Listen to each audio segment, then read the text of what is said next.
Alright, so hello everyone. For this session, I will be talking about some math tips. And if there are tips right here or some information na mali, ganon, feel free to comment below.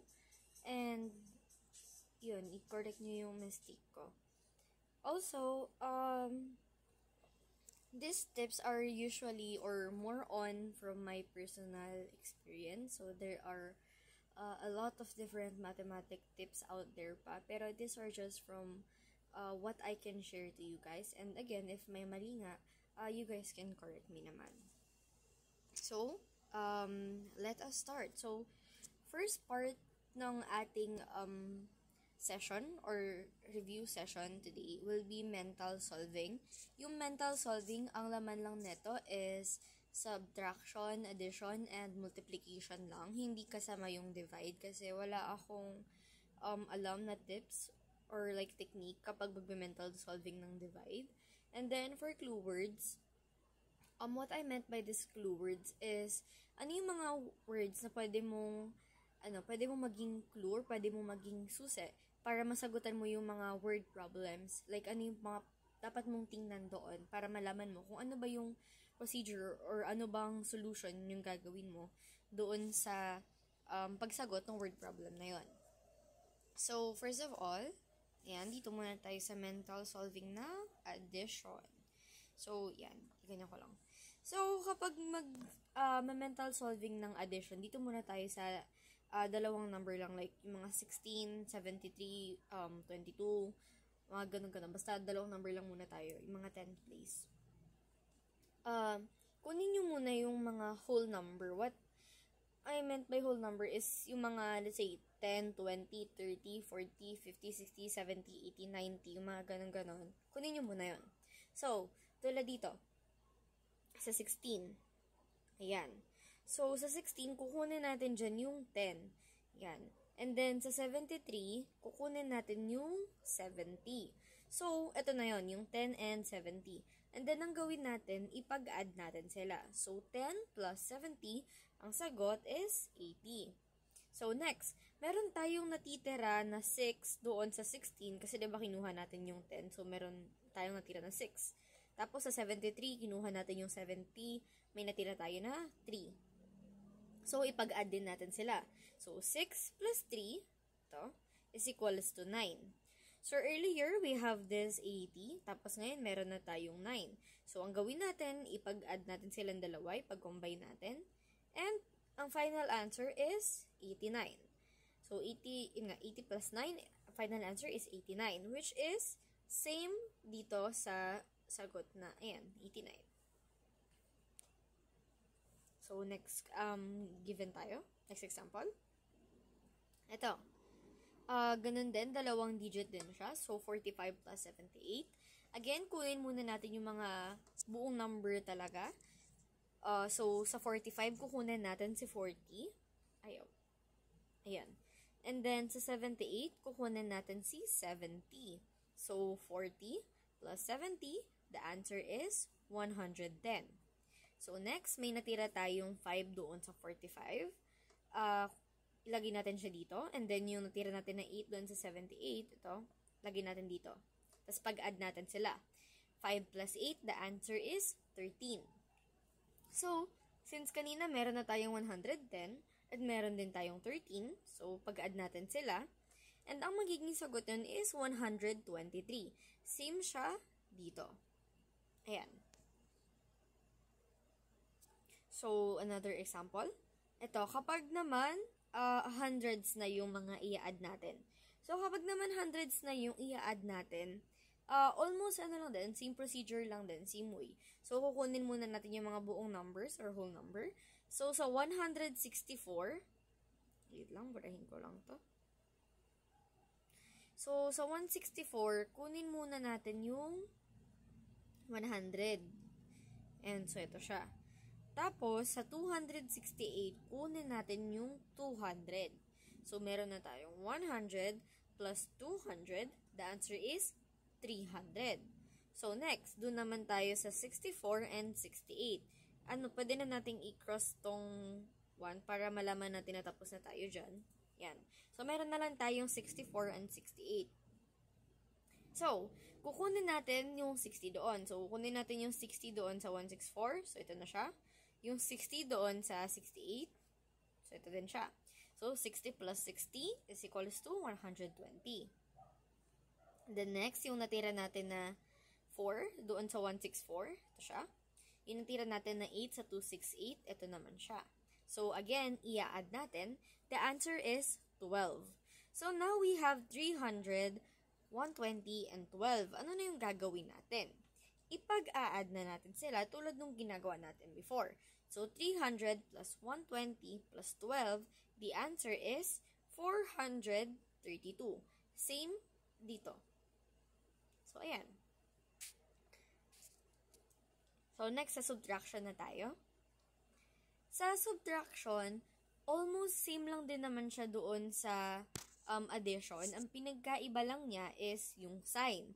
So, tulad dito, sa 46, kukunin natin yung whole number which is si 40. Sa 31, kukunin natin yung whole which is si 30.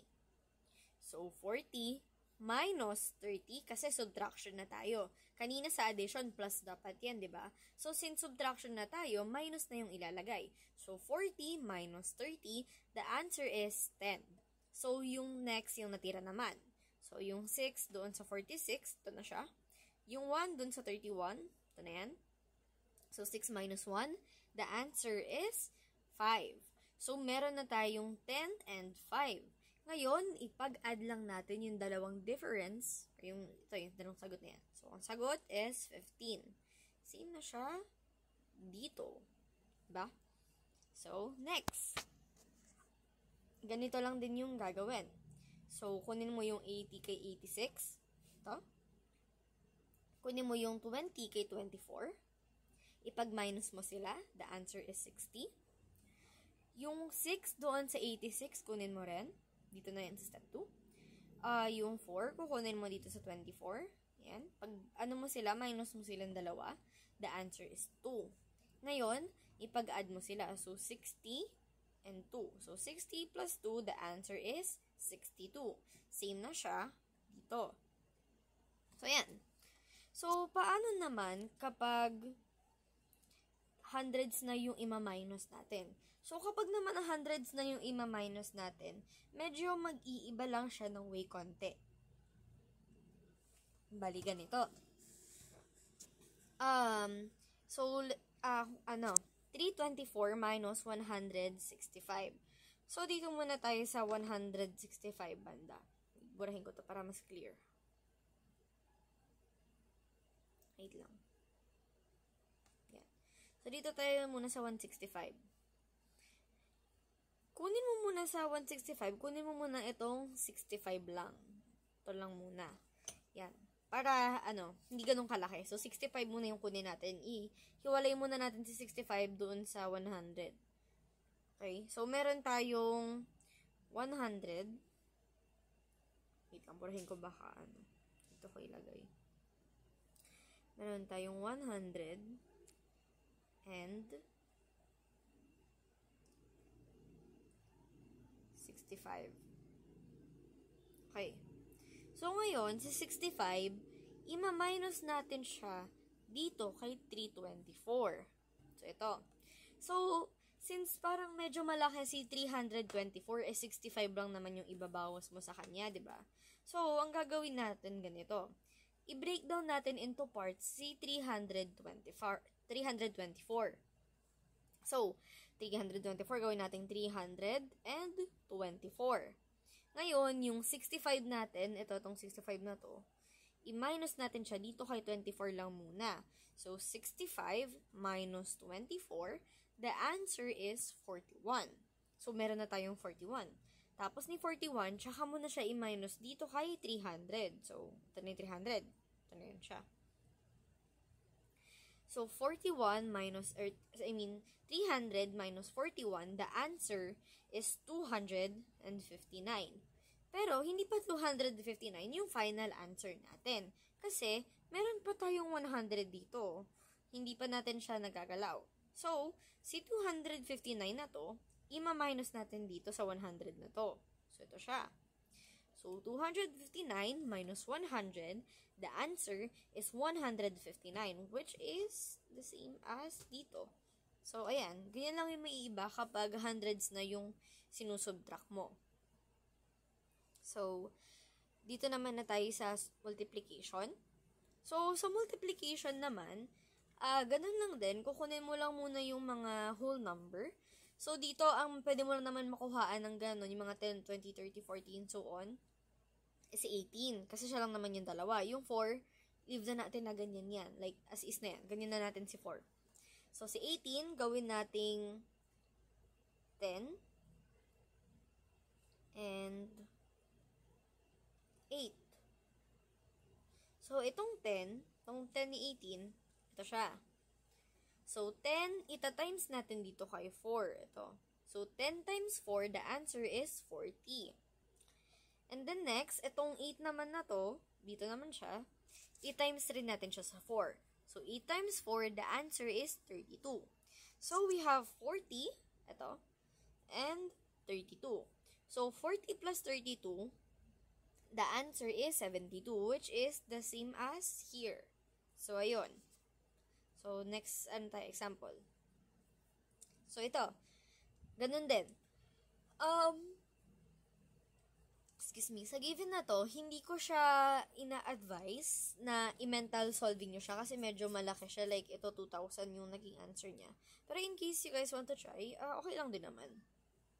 So, anyways, ayun. 62 and 42. So, si 62, gawin nating 60 tsaka 2. Si 42, gawin nating 40. Pangit. And 40. And 2. Okay. So, si 60, ito siya. So, 60, imumultiply, hindi. Sorry guys, mali ako. Etong 42 pala, hindi pala natin siya pwedeng gawin. Hindi pala natin siya pwedeng hiwalay na gawing 40 and 2. Sorry, mali yun. My bad. So, ulit natin. So, dito sa 62, ihiwalay natin siya, gawin nating 60 and 2. Tapos, itong 42, hindi natin siya pwedeng ihiwalay. Like, kailangan mo siyang i-multiply ng buo dyan. Kasi kapag ihihiwalay natin, possible na mag-iba pa yung answer natin. And, ayun, baka mamali pa siya. So, i-hold lang na talaga itong pangalawa na to, which is yung 42. So, yung 60 muna, ito. Yan. So, 60, ito, times natin kay 42. So, 60 times 42, the answer is 2,520. So, next, yung natira naman, itong 2. Ito siya. I-times naman natin siya kay 42. So, 2 times 42, the answer is 84. Ngayon, meron na tayong 2,520 and meron na rin tayong 84. Ipag-add natin silang dalawa. The answer is 2,604. So, ganun lang siya. Itong mga na to, itong tatlo na to, yung sa multiplication, addition, subtraction, lang ito, tips kapag magme-mental solving kayo, ganun. Pero kapag naman, like, isosolve nyo siya by paper, kahit hindi nyo naman nagawin to, for lang to, technique lang to for mental solving, ganun. So, dito na tayo sa clue words. So, unahin muna natin si addition. So, sa addition, ito yung mga clue words. So, we have sum, total, increase, plus, added, together, and combined. Ngayon, itong together, I think may ganito din sa multiplication or all together ata yun. Basta yun.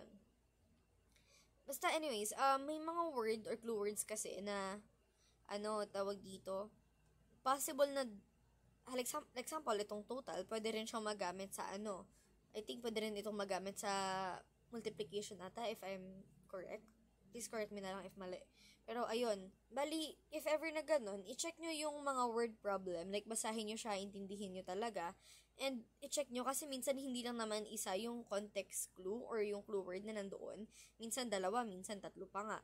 Ganon. So, intindihin nyo lang din talaga siya, maliban sa titingnan nyo lang yung mga clue words. So, eto, example tayo ng clue words ng mga addition. So, for clue words ng addition, first of all, ito, nakalagay sum. So, sum automatically, since sabi niya find the sum, mag-a-add na tayo dyan. Kasi, sum ang ibig sabihin ng sum, kapag yun yung tawag sa ano, diba? Tawag sa answer, kapag nag-a-add tayo. So, ayan. So, sabi niya, find the sum of the first 50 terms of the arithmetic series, where the first term of A1 is 3 and the common difference is 2. So, ito. So, itong arithmetic series, hindi ko na siya masyadong i-in-depth kasi naituro naman na ito before and uploaded na rin siya dito sa YouTube channel. So, check nyo na lang din siya. So, ayun. Dito naman tayo sa next. So, sabi niya, Maya has 235 markers and she finds 147 more markers in her drawer. What is the sum of the markers Maya has now? So, ibig sabihin, tinatanong niya yung sum. So, ibig sabihin, ipag-a-add natin yung marker na meron siya at yung marker na nahanap niya, which is yung 147. So, 235 plus 147, the answer is 382. So, next. Ito, total naman yung ginamit niya na clue word dito. So, for total, ganun din, mag-a-add din. Yun din yung, isa sa mga clue word for addition. So, sabi niya dito ako sa slide na to. Ayan. Sabi niya, a researcher is analyzing data from 2 experiments. The first experiment recorded a total of 350 observation, while the second experiment recorded 450 observation. What is the total number of observations? So, since sinatanong niya yung total number of observations natin, ipag-a-add natin yung unang record niya na observation, which is 350. Ito. Tapos, yung second record of observation niya, which is yung 450. Ito. So, 350 plus 450, the answer is 800. So, ito din. Ang clue word naman niya dito is increase. Increase, ibig sabihin, nadagdagan. So, since nadagdagan, nag-add ka. Nagdagdagan, nag-add ka. So, ayun, since nag-add ka nga, addition yun, mag-add ka, mag-plus ka. So, if a company's revenue increased by 20% from $500,000 last year, what is the increased revenue this year? So, ito, kaya may 0.20 dito, clear ko lang. Kasi nag-solve siya ng percentage. So, kapag percentage, yun, kailangan mo talaga siyang i-decimal form para ma-solve mo siya. And again, naituro naman na ito, so hindi ko na siya masyadong i-in-depth pa. So, check nyo na lang din yun dito sa YouTube channel. So, yun. So, the increased revenue, $500,000, tapos, plinas niya. So, naging sagot, is ito na. Basta yung yung procedure ng pag-solve nito, nandito na rin siya sa YouTube channel, yung percentage, at yung title nun. Check nyo na lang din. So, next, ito naman. Plus and total. So, ito yung sinasabi ko kanina na possible sa isang word problem, dalawa yung clue words na nilalagay nila. So, that way, actually, mas madali mo siyang maisosolve. Although, yung iba, medyo tricky kasi minsan yung dalawang clue na yon, isa for addition, isa for multiplication pala. Ganon. So, ayun, kailangan din talagang intindihin yung word problem. So, yun, sabi niya, Coco has 78 chocolate bars. Plus, she bought 45 more chocolate bars from the market. How many chocolate bars does Coco have in total? So, she have 78, tapos bumili pa siya, so 45, 78 plus 45, the answer is 123. So, yan. So, ito, added. So, from the word itself, added, addition, and na yun, gets nyo na yun, mag-a-add tayo. So, the population of a town was 10,000 last year. This year, 2,500 new residents have been added. So, what is the current population? Since nagkaroon daw ng dagdag na 2,500 na resident dun sa town nila, ilan na yung total nila? So, yung 10,000 last year, ito siya. Add natin yung 2,500 na bago. Ang sagot is 12,500. So, yan. So, ito din. Ito together, and total naman yung ginamit niya. So, lahat pala ng clue words dito, naka-highlight na siya, naka-pink na siya, para ma-notice nyo rin agad. So, ayan. Sinasabi niya, in a laboratory, two solutions of volume, 150 ml and 250 ml are mixed together. What is the total volume of the mixture? Since nabanggit niya nga na total, mixture, and together, mag-a-add tayo. So, 150 plus 250 ml, sagot is 400 ml. So, next. I think this is the last clue. Ito. Combined naman yung word na ginamit niya. So, ito. An investor has two accounts, one with $15,000 and another with $20,000. What is the combined amount of both accounts? So, tinatanong niya kung ano daw yung total money nung investor na yon. Kasi sa isang account niya, meron siyang $15,000. Sa isang account niya, meron din siyang $20,000. So, kapag pinagsama daw yun, magkano na yung total na pera niya? So, ipag-a-add natin. So, kapag pinag-add mo, ang sagot niya is 35,000. So, the final answer is, meron siyang 35,000 na total of money. So, ayun. Yun lang for addition. Now, let's proceed for subtraction. So, sa subtraction, almost kabaliktaran naman siya ni addition. So, kung halimbawa sa addition, kanina may nakalagay na increase. Dito, ang ilalagay naman natin ay, may nakalagay naman na decrease. Ito. Ayan, kapal. And may decrease naman na nakalagay. Tapos, kanina alam ko may, ayun, yung add dito naman, minus, tas ito rin may mga less, ganyan tayo. So, next. So, sabi dito, Amy have 83 apples, and then she gave 49 to her friend. How many apples does Amy have now minus the one she gave to her friend? So, since nabanggit yung minus, sabihin magma-minus tayo. So, si Amy, meron daw siyang 83 apples. And then, nagbigay daw siya sa friend niya ng 49. So, kapag binag-minus mo yun, ang answer is 34. So, yun. So, next, ito, less naman yung binanggit niya. So, kapag less, ibig sabihin, mas konti, di ba? So, a heart travels 500 miles, and the next day, it travels 75 miles less. So, ibig sabihin, mas konti or mas bawas.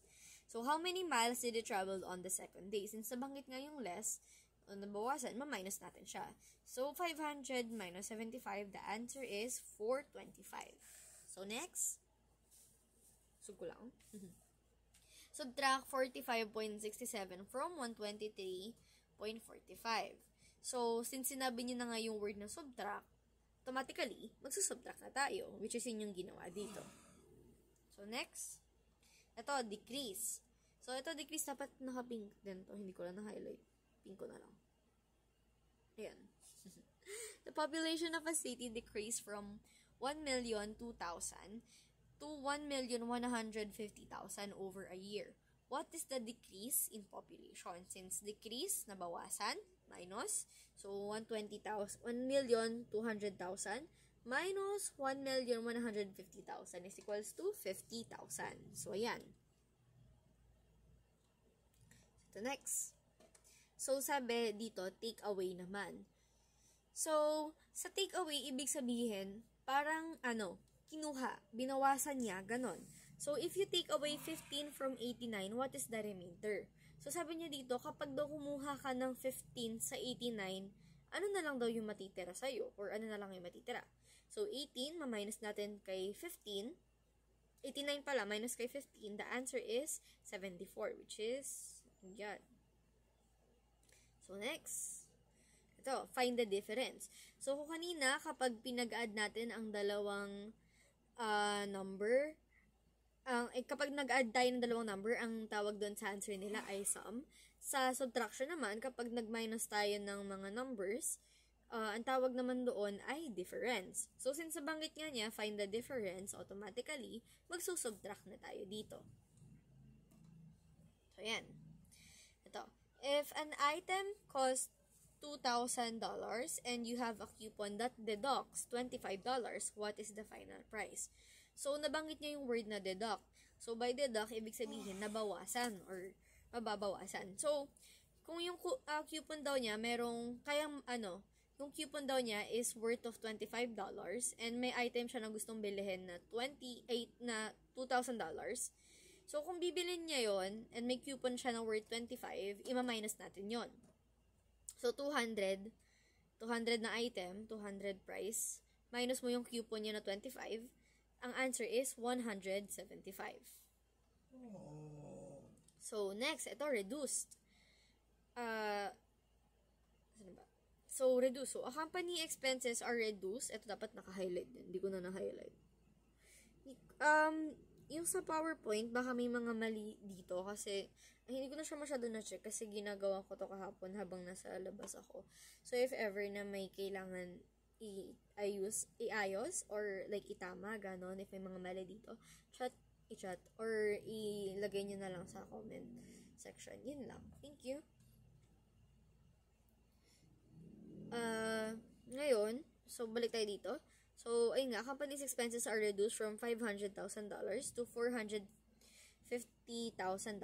By how much have the expenses been reduced?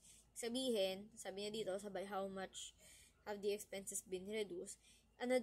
Magkano daw nabawasan, ganon, yung expenses niya. Like, magkano na lang. So, itong 500,000 na ito yan, ma-minus natin kay 450,000. So, ang sagot is 50,000. So, next. Multiplication na pala tayo. Ito pala yung sinasabi ko kanina na together. All together pala siya dito. Ayan. Naka-blue. So, ngayon, ito naman yung sa multiplication. Ito yung mga clue words. Ganyan. So, first, example tayo. So, sa first example, sabi niya dito, a university library contains 3,000 books in one section. If another section contains 4 times as many books, how many books are in the second section? So, nabanggit niya yung times. So, since nabanggit naman niya yung word na times, obviously, magta-times tayo dyan or magmumultiply tayo. So, 300 books, ita-times natin kay 4. So, 3,000 times 4, the answer is 12,000 books. So, next example. So, sabi niya, what is the product of the number of days in a week and the number of weeks in a year? So, kung sa addition, kapag mag-a-add tayo ng mga numbers, ang tawag sa sagot niya ay sum. Sa subtraction, kapag magma-minus tayo, ang tawag sa sagot ay difference. Sa multiplication naman, kapag magmumultiply tayo, ang tawag sa sagot niya ay product. So, since product yung nabanggit dito, automatically, mag-multiply tayo. So, yan. So, sabi niya, what is the product of the number of days in a week and the number of weeks in a year? So, if in case na magtataka kayo saan nanggaling itong si 7 and 52, so let me explain. So, si 7, nanggaling siya dito sa number of days in a week. Kasi sa isang week, meron tayong 7 days. So, doon nanggaling si 7. And then, itong 52, dito siya nanggaling sa number of weeks in a year. Kasi meron daw 52 weeks in a year. So, ayun. So, 7 times 52, the answer is 364 days. So, ayun din. Kasi may mga word problem na hindi siya directly naglalagay ng numbers. So, kaya makukuha mo lang yung given na ganito kapag binasa mo talaga siya ng maayos. Kasi minsan naka-word form yung mga given na numbers nila.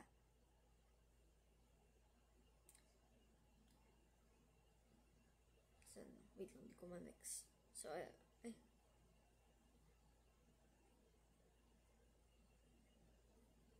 So, ito. So, sabi niya, a conference room have 20 tables and each table can seat 8 people. How many people can be seated in the room? So, dito, binanggit niya na each. So, si each, another clue word din siya for multiplication.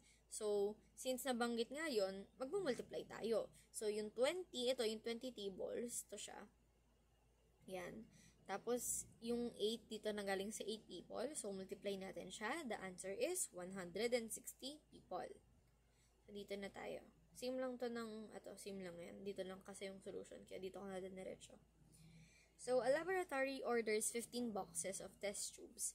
If each box contains 250 test tubes, how many test tubes are ordered in total? So, ayun. So, ginamit niya uli yung word na each, tulad nung kanina. And then, ito kaya natin tinimes yung 15 kay 250 kasi 15 boxes. And each boxes has 250 test tubes. So, tinatanong niya, ilan daw yung test tubes na meron sa, ilang test tubes daw yung in-order nila, like in total. So, ito. Ayan. So, ito yung sinasabi ko pala kanina na, ayun, may mga word or term na minsan ginagamit din sa iba. Like, example, itong total, diba, sa addition yan. Pero, lumabas din siya dito sa multiplication. Kaya, maliban dito sa mga clue words na yan, intindihin nyo rin talaga yung word problem para alam nyo na tama yung gagamitin nyo na procedure or what do you call this? Type ng pag-solution nyo. So, next. Ito ang ginamit naman niya dito ay altogether. Ayan din yan. So, since altogether yung ginamit niya, magmumultiply din tayo. So, ayan, ginamit din niya pala yung word na each dito. So, dalawa pa yung ginamit niya, no? So, a gardener plants 12 rows of flower with each row containing 30 flowers. So, dito nanggaling yan. Kaya tayo nagmultiply ng 12 times 30. And then, ang tanong, how many flowers are there altogether? So, since altogether, like, total na ganun, ilang flowers daw ang meron, pinag-multiply natin si 12 and si 30. So, 12 times 30, the answer is 360 flowers together. So, next. Ito, ganun lang din yung ginawa niya. Same lang din dito. Each and altogether din yung ginamit niya. Tapos, almost, same lang din. Ang pinagkaiba lang is apple. So, yan. So, ito. Sabi niya, ito, in all naman yung ginamit niya. Ayan. So, if there are 8 classes in each class and 25 students, and in each class has 25 students, how many students are there in all? So, tinatanong niya kung ilang students daw ang meron in total or altogether nga. Or in all. So, since meron tayong 8 classes, ito yan, and each class, meron daw 25 na students. So, ito. So, 8 times 25, the answer is 200 students. So, yan. And then next, ito. Itong mga ini-skip ko, ito lang din yan. Andito lang kasi yung solution nyo and yung answer nyo. Kaya dyan ko na dinadiretso. So, ayun. Dito, in all din yung ginamit niya. So, tulad lang din kanina, yung procedure na ginawa niya. So, dito naman tayo. Ito. Per. Ito naman yung ginamit niya, per. So, a researcher measures the growth of bacteria and finds that the colony grows by 1.5 cm per hour. How much does the colony grow in 24 hours? So, sa isang hour, meron daw, or nag-grow daw siya ng 1.5 cm, which is 10. Tapos, tinatanong niya, ilan daw yung, or how much does the colony grow daw in 24 hours or in a day? So, ito, dito nang galing si 24. Ayan. So, since multiply natin siya, the answer is 36 centimeters in 24 hours. Ayan. Next. Ito, ganun din, per hour. So, if a car travels at a speed of 60 miles per hour, how far will it travel in 8 hours? So, sa isang hour, meron siyang 60 miles. So, ito. Tapos, in 8 hours, so 8. So, 60 times 8, the answer is 480 miles in hours.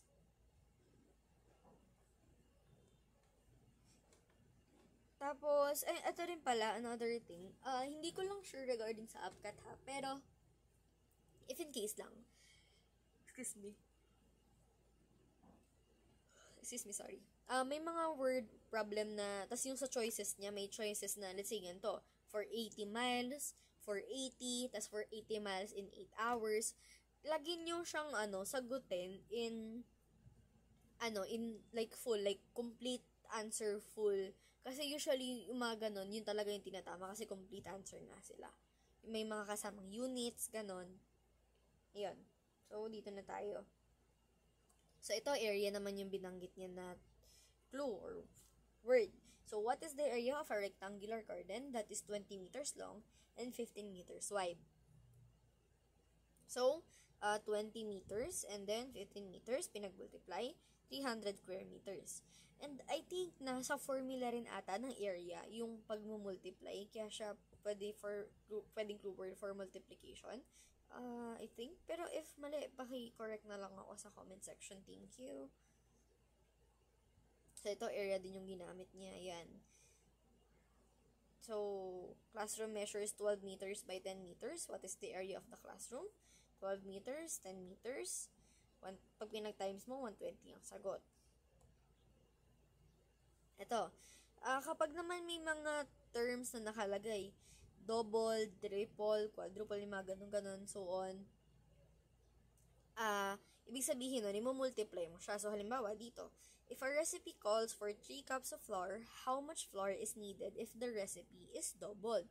Sabihin ng doubled, parang naka-times 2 siya, ganun. So, kung sa isang recipe, 3 cups ng flour ang tinitik sa kanya, so, ayun, 3. Tas sabi dito, doubled. So, multiply mo siya sa 2. So, 3 times 2, the answer is 6 cups of flours are needed. So, yan. So, ito triples naman. So, sabi niya, a company's revenue last year was $150,000.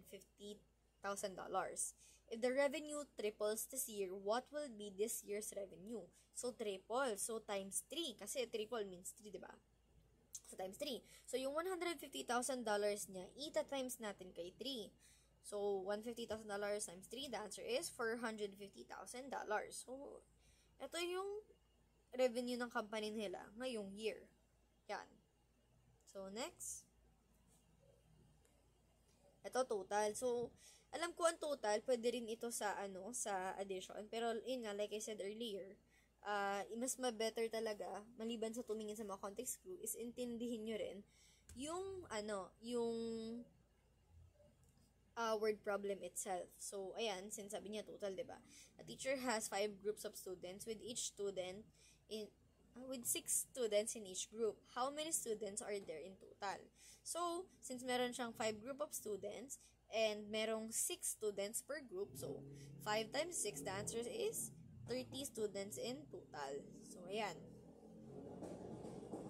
So, next, a gardener plants 7 groups of trees with 4 trees in each group. So, how many trees are planted in total? So, 7 group of trees, kaya 7. Tapos, 4 trees in a group. So, 4, 7 times 4, 28. So, ayun. Ayun lang yung for multiplication. For division, hindi ko pa pala siya na-edit. So, sorry for that. Pero, I think I will edit it na lang dito sa PowerPoint bago ko i-send siya ng final. So, ayun. Hindi ko siya na-list tulad nung kanina sa mga subtraction, addition, multiplication na naka-list na siya. So, ayun. So, sorry for that. So, ayun. Anyways, dito, nabanggit niya, nasa division na tayo guys nabanggit niya na divide. So, since nabanggit nga niya na divide, magdi-divide talaga tayo. So, dito. Ayan. So, sabi niya, researcher has 120 samples to analyze and needs to divide them equally among 6 lab technicians. How many samples does each lab technician gets? So, kaya kailangan natin siya i-divide kasi needs to divide, diba? So, if ever na yung question natin naka-ganitong form, naka-fraction form ito, tapos need natin siyang i-compute, like hindi natin alam paano siya i-compute, ganito lang yan. Yung numerator natin, itong nasa taas, siya yung ilalagay natin dito sa loob. So, ayan. Tapos, itong si denominator, siya yung laging nandito sa labas. So, ayun, kapag gagawin yung pagganitong form, para makapag-divide kayo, ganyan nyo lang siya gagawin. So, next. Ito sabi niya, find the quotient of 1, 4, 4, and 12. So, si quotient, yan yung tawag sa sagot sa division. So, kung sa addition, kapag nag-a-add tayo, ang tawag sa sagot niya is sum. Sa subtraction, kapag nagma-minus tayo, ang tawag sa sagot, difference. Sa multiplication, pag nagta-times, ang tawag sa sagot is product. Kapag naman division, pag nag-divide tayo, ang tawag sa sagot niya ay quotient. So, kapag quotient ang hinahanap, automatically, magdi-divide tayo. So, turo ko na lang din sa inyo yung long division in case na hindi pa masyadong gamay nung iba. So, ganito yan. So, since tulad nga nung sabi ko kanina, kapag nakaganito na fraction form, ito ko ilagay, kapag nakaganyan siya na 144 over 12, pwede nating gawin na ganito. 12 sa labas, itong denominator sa labas, sa loob, sa numerator na 144. Ayan. So, dito ko siya ilagay para maayos. Like, may space. So, 12 and 1, 4, 4. Sorry, pangit ang sulat ko. Yan. So, ganito yan. Kapag maglalong division kayo, una nyo munang titingnan is, teka, itong first number na to. Kasi may mga number na tawag dito, sa first pa lang, pasok na sila. First number pa lang, pasok na sila. Pero kung, hindi siya pasok, kailangan nating i-include si second number, which is itong 4. Later on, pakita ko sa inyo yung tinasabi ko na first number pa lang, pasok na siya. So, anyways, ayun, dito, 14. Kasi sa 1, wala namang 12, diba? So, kaya kailangan nating isama si 14. So, sa 14, ilang 1 ang meron tayo? Ilang 12 ang meron tayo? Isa lang. So, dito natin siya lalagay sa taas. Lagi nyo ilalagay yung sagot niya doon sa taas nung number na kung saan siya pasok or saan siya belong. Ganon. So, next, ita-times natin. Pwede kayo maglagay ng times dito para maalala nyo na lagi magta-times kayo dyan. Ganon. So, since ayun nga, sa 14, isang 12 lang ang meron. So, lagyan natin sa taas ng 4, 1. So, 1 times 12, the answer is 12. So, wait, burahin ko lang ito para di kayo malito. Ay, nawala. So, the answer is 12. Then, ma-minus natin yan. So, 4 minus 2, the answer is 2. So, 1 minus 1, 0 na yan. So, itong 0, actually, kahit hindi nyo na ilagay or gusto nyo ilagay, depende na sa inyo. Pero kahit hindi na ilagay, okay lang yan. So, sa 2, wala namang 12 dyan. Kulang pa yung 2. So, kailangan nating i-bring down itong si 4. Sorry. So, 4. So, sa 24, ilang 12 ang meron tayo? Dalawa. So, dito natin lalagay sa taas niya. So, si 2, times natin kay 12. 2 times 12, the answer is 24. So, ayan. 24 minus 24, the answer is 0. So, kapag nag-0 na to, automatically, parang ibig sabihin na nun na tapos ka na mag-divide. So, itong nasa taas, yan na yung final answer mo, which is 12. Kapag nagmumultiply tayo ng long division, yung quotient natin or yung answer, laging nandito siya sa taas. Laging dyan mo siya makikita. Tapos, may instances din pala na itong sa baba, hindi pa siya 0, pero kailangan mo na siyang i-cut kasi may mga answer or may mga division na ang mangyayari dito sa baba, parang tuloy-tuloy na 3, 3, 3, and so on hanggang sa, tsaka lang siya mag-iiba ng number kapag parang mga nasa milyon na siya, ganon. Kapag ganon, usually, dinidecimal na lang siya, tas nira-round off na lang. So, yun. So, kaya nag-isa ko dito is 12. Example na rin ako sa inyo ng, yung sinasabi ko na isa kanina na division, yung kapag sa una pa lang okay na. So, let's say 5 divided by 20, hindi, wait lang. Kapag ganito. Kapag 55. Yan.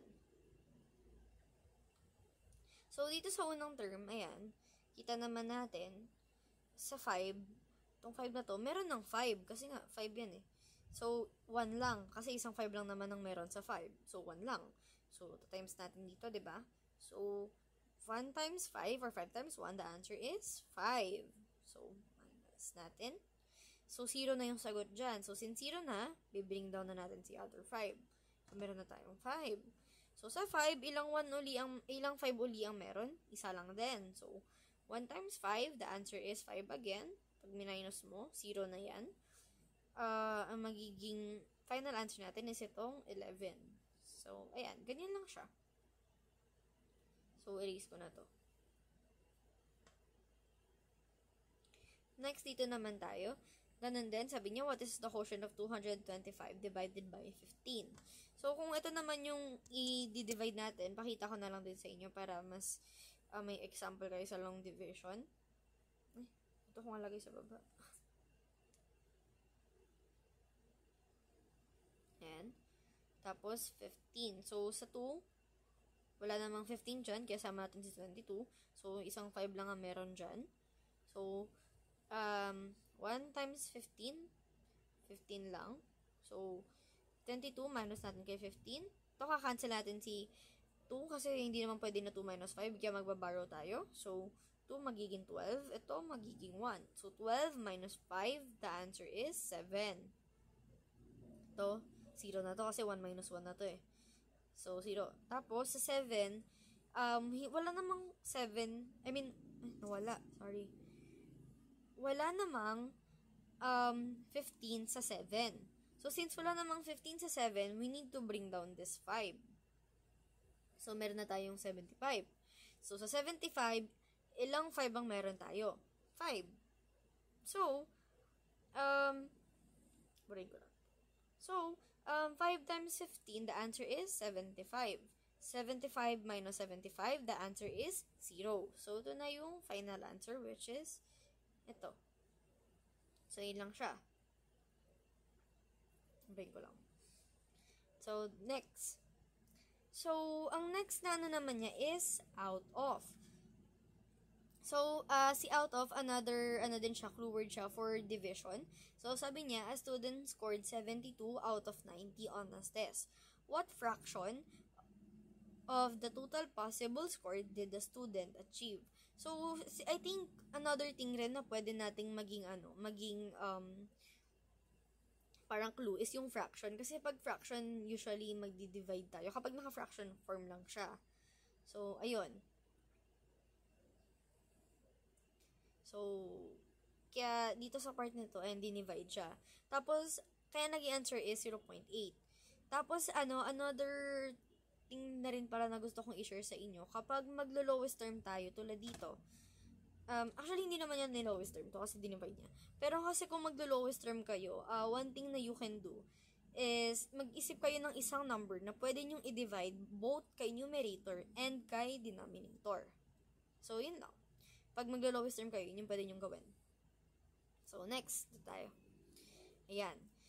So, kapag naman, sabi niya, out of, ganun din. So, there are 45 red balls out of a total of 150 balls in a bag. What fraction of the balls are red? So, nangyari, since meron daw 150 balls and 45 doon ay red, dinivide niya. So, 45 divided by 150, the answer is 3/10. So, ito rin pala, may mga question na yun nga, naka-fraction siya, tapos minsan, ang hinihingi niyang answer, or yung tamang answer doon sa choices, is yung naka-fraction form. Kasi naka-fraction din yung question eh. Pero check nyo rin if tama yung fraction form na yun, na baka yun pala, mali pala siya. Pero, ayun, kasi may times din na may question na yun nga, naka-fraction form, tas sa choices may fraction, tas may choices din na, naka-decimal. Check nyo kung yung fraction tama. Kung tama, edi fraction yung sagot. Pero kung mali, baka decimal yung sagot sa ganun. So, ito, next. Calculate the average of the numbers 18, 24, 30, and 36. So, sinabi niyang average, kaya kailangan natin mag-divide. And I think this is an example of arithmetic sequence series, I think. I'm not sure. Pero if ever na mali, pakitama na lang ako. Thank you. So, ito. Yun nga, nabanggit din niya na yun. Divide, tapos equal groups. So, sabi niya, divide 120 apples into 10 equal group. So, i-divide or ihahati raw niya si 120 apples into an equal group. Into 10 equal groups. So, kung hahatiin natin siya, kailangan niya i-divide. Kasi nga, ito nakalagay divide. No. So, 120 divided by 10, the answer is 12. So, na-duplicate. So, ayan. So, dito na tayo next sa may ratio. So, ratio yung clue word niya. So, sabi, the ratio of a student to teacher in a school is 20:1. If there are 300 students, how many teachers are there? So, yung 300 na ito, ayaw gumana ng pen. Ayan, dinivide niya kay 20. Just yung dito. And then, ang naging answer is 15. So, yung ratio, hindi ko na rin masyadong i-in-depth tulad nung sa percentage tsaka yung sa mga arithmetic. Kasi actually, naturo na siya. And, I think yung ratio na ituro na din. Tapos, check nyo na lang dito sa YouTube channel. Nakapost naman dito yung mga recording lahat. So, yan. So, dito, ganun din yung ginawa niya. Sabi niya, in a recipe, the ratio of cups of flour 2 cups of sugar is 4:1. if the recipe uses 16 cups of flour, how many cups of sugars are needed? So, dinivide niya si 16 cups of flour doon sa cups ng sugar na 4. 4:1. So, 16 divided by 4, the answer is 4 cups of sugar. So, yun. So, ito. Ang clue word naman niya dito is equally. So, sabi niya, if 120 candies are shared equally among 6 children, how many candies does each children get? So, hinati daw yung 120 candy equally. Like, pantay-pantay natin siyang hinati para doon, or among doon sa 6 na children, 6 na bata. So, para mahatiin natin siya ng pantay-pantay, kailangan natin siyang i-divide. So, yung 120, i-divide natin by 6. So, 120 divided by 6, the answer is 20 candies. Next, ito, sa 40 pages, sorry. Sabi niya, a total of 360 pages are to be shared equally among 9 students. How many pages does each student get? So, tulad lang din kanina. So, meron tayong 360 pages and dapat daw siyang ma-share ng pantay-pantay equally doon sa 9 students. So, ilang pages daw ba yung dapat ibigay doon sa mga student na yon? So, 360, di-divide natin kay 9. The answer is 40. So, each student dapat merong 40 pages. So, next. Ito, split naman yung ginamit niya na term and may equally rin. So, sabi niya, so si split kasi parang another term siya ng divide eh. Yun. So, parang synonym sila, ganun. So, sabi niya, split $800 equally among 4 friends. How much does each friend receive? So, yung $800 daw, paghahatian daw nilang 4 na magkakaibigan. So, magkano yung pera na dapat sa isang kaibigan meron? Like, para pantay sila, ganon. So, i-divide natin si 800 kay 4. So, 800 divided by 4, the answer is 200. Ngayon, ibig sabihin nun, each 4 of those people, ganon, per person, meron na silang $200 na ma-receive. So, next. I think this is the last one na for the clue words on division. So, ayun, split din yung ginamit niya dito. So, sabi niya, a 72-ounce bottle of juice is split equally among 8 people. How many ounces does each person get? So, meron daw silang 72-ounce na bottle ng juice and ihahati daw nila yon ng pantay-pantay sa 8 na katao. So, para mangyari yon, para mapantay-pantay nila, i-divide nila. So, si 72, di-divide natin kay 8. Answer is 9. So, ibig sabihin, per person, makaka-receive sila ng 9 ounces ng juice. So, yun. So, dito na tayo sa additional tips. So, regarding pala dun sa sa word problem kanina, yung reminder ko lang din ulit na yung mga word na yun, yung mga terms, hindi ibig sabihin na kapag nakita mo, yun na agad yung gagawin. Yun, like, for example, let's say, nakita natin total. Ibig sabihin, mag-a-add ka na agad, mag-multiply ka na agad. Hindi ka nun yun. Mas better na intindihin nyo rin muna yung word problem. Kasi parang yung clue na yun, parang additional lang siya, ganun. Pero mas better kasi kung mas iintindihin mo yung word problem. That way kasi, mas malalaman mo na, ay, ganito pala yung hinahanap nung, word problem, ganito pala yung gusto niya ipasolve sa akin. Parang mas maiintindihan mo, and mas malalaman mo kung ano ba yung dapat mong gawin for that specific problem. It's like, anong solution yung dapat mong gawin. So, dito na tayo sa additional tips. So, the first tip is practice again and again. So, eto, wag mo siyang i-memorize, but, like, wag mo i-memorize na yung talagang i-memorize mo siya na, let's say, kukuha ka ng formula, tapos i-memorize mo siya paulit-ulit, ganon. Mas better doon kung ipa-practice mo siya ng paulit-ulit. Kasi the more na inuulit mo siyang i-practice, nagiging muscle memory mo na siya. And kapag kasi naging muscle memory mo na siya, parang mas better kasi yun kesa sa kinakabisado mo lang. Kasi may times na, yes, kabisado mo nga, pero kapag dating naman dun sa time na gagamitin mo, nawala na siya sa sa isip mo, kasi kabisado mo lang siya. Pero hindi mo siya, parang hindi na siya naging literal muscle memory, parang hindi mo na siya masyadong alam, ganun, na mental block ka, kumbaga. Yun. So, another thing din kasi kapag pag pinapractice mo siya ng paulit-ulit, maliban sa nagiging muscle memory, mas nasasanay ka kung ano yung gagawin mo for that problem. Let's say, yung division. kung nahihirapan ka mag-divide, practice mo siya ng paulit-ulit, mas nasasanay ka mag-divide, mas alam mo na paano mag-divide. And there are chances na kaka-practice mo, ayun, makaisip ka pa ng parang shortcut doon sa ginagawa mong math problem na yun, 'di ba? Na pwede rin palang applicable sa ibang type ng problem. So, ayun. Yun din yung mga perks kapag pinapractice mo siya ng paulit-ulit. So, second, write the multiplication table. So, this can be a little time-consuming. Pero kung kabisado mo, mabilis na lang naman na to. So, personally, kaya ko to ginagawa.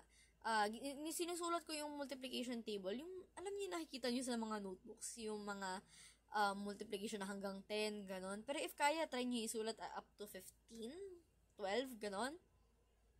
Kasi ginagawa ko, sinusulat ko sa scratch paper. Ngayon, kapag nagsosolve ako later on sa, like, pinakasimula pa lang, sulat ko na siya sa scratch paper. Para kapag nagsosolve ako later on, halimbawa, may kailangan ako i-multiply, ganon. Although, mabilis naman ako kabisado ko naman yung multiplication table. Pero kasi, kung, may times na mental block ako, na, parang, dahil sa pressure ng oras, naisip, parang, namamali na ako na tama ba yung, let's say, 5 times 5, tama ba na 25 ba siya? Hindi ba siya 20? Hindi ba 30? Ganon. Parang may mental block na ako, ano ba talaga? So, kapag meron kasi ako ng multiplication table, parang, 5 times 5, titingnan ko na lang siya doon na, okay, nakalagay dito, 25. So, yun na yung lalagay ko doon sa, pagsosolve ko. Ayun. So, para iwas na rin, na if ma-mental block ka nga, kahit pa paano, somehow, may backup ka na, diba? So, yun. So, ito rin, yun din yung reason dito sa number 3, write the formula. So, another tip and another thing na ginagawa ko kasi, before the exam, before ako mag-exam, before ko sagutan, sinusulat ko sa scratch paper yung mga alam ko na formula, or yung mga natatandaan ko, and yung mga alam ko na gagamitin ko for that test. Kasi, may times na nakaka-mental block na, ano ba yung formula na gagamitin ko uli sa ganito, nakalimutan ko, ganyan-ganyan. Pero kapag kasi naisulat mo na siya, okay lang na, habang nagtitest ka, parang, nakalimutan ko to. Pero since nasulat mo yung formula, pwede mo na lang siyang tingnan doon sa scratch paper mo na, okay, nandito pala yung formula, ganito pala siya, ganon.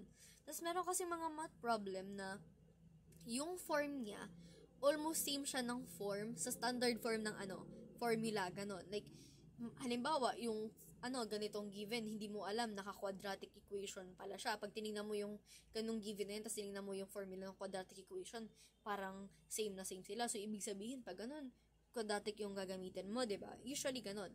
So, since na-notice mo na, halos pareho pala sila, ganun. Pwedeng yun na yung gamitin mo.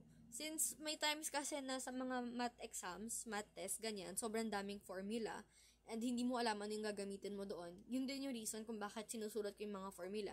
That way kasi, parang mas nalalaman ko na, ito yung dapat kong gamitin sa ganito. Hindi ko iisipin from the back of my mind kung ano ba yung mga formula, if nami-mix up ko na ba sila lahat dahil sa pressure and sa stress nung pagsasagot ng exam, ganun. Kaya, try nyo rin, kung gusto nyo lang, isulat yung mga formula bago kayo magsimula magsagot ng exam. So, sa 4, si 4 almost similar lang siya nung kay 1. So, yun nga, wag nyo siya masyadong, wag nyong i-memorize lang. More on, i-practice nyo siya, alamin nyo rin yung procedure and steps. Kasi, okay, let's say, nasulat mo nga yung formula, kabisado mo yung formula. Pero kung, what if yun lang yung alam mo, yung formula lang, pero hindi mo alam kung paano gagawin, like, paano ka magsasubstitute, paano mo sasagutan gamit yung formula na yun, edi wala rin, parang sayang lang. Kasi, kung hindi mo rin alam, edi magtititigan lang kayo ng formula mo dyan, wala rin magagawa yun. So, ayun, maliban sa i-memorize nyo siya, alamin nyo rin kung paano siya ginagamit. And, ayun din, this tip actually, gusto ko lang i-add din, pero this tip actually isn't from mine, or this isn't from me, it's actually from Kuya Seya, isa sa mga nagtuturo din dito sa atin, no? So, sinabi niya sa akin before, and I think sinabi niya rin yun nung nagturo siya nung mga percentage ata yung tinuro niya nun. Sabi niya na, huwag kayong masyado mag-overthink kapag nagsasagot kayo ng mga math problem. Kasi may times na sobrang simple lang pala talaga niya. Pero since ino-overthink mo, nagtatagal ka dun sa problem na yun. Ino-overthink mo na, hala, what if ganito, what if ganyan-ganyan. Pero simple lang naman pala talaga siya. So, ayun, parang nagsayang ka lang ng time kaka-overthink, simple lang naman pala siya. So, wag mong i-overthink basta-basta or agad-agad yung problem. Like, intindihin mo muna siya. And another thing din pala, try to have a peace of mind kapag magsosolve ka ng math. Like, wag ka masyadong mag-isip ng ibang bagay. Kapag math lang. Yun lang. That way kasi, mas magiging ano yung utak mo. Mas magiging focus siya na math lang yung sasagutan niya, math lang yung iisipin niya. Tapos yun nga, wag lang masyadong mag-overthink. Kasi minsan, yung mga word problem or yung mga math questions, hindi naman siya ganun ka-complicated. Simple lang talaga siya. Nagiging complicated lang kasi may times na ino-overthink na natin siya. So, ayun lang. That's all for this session, for this math session. If there is something na kailangan itama dito, I am open to criticism. So, chat nyo lang or ilagay nyo na lang doon sa comment section. And thank you for that. And thank you as well for listening to this math session for this tips. And if there are additional tips that you guys want to share, you can also comment it. So, ayun lang. And thank you and have a good day to everyone.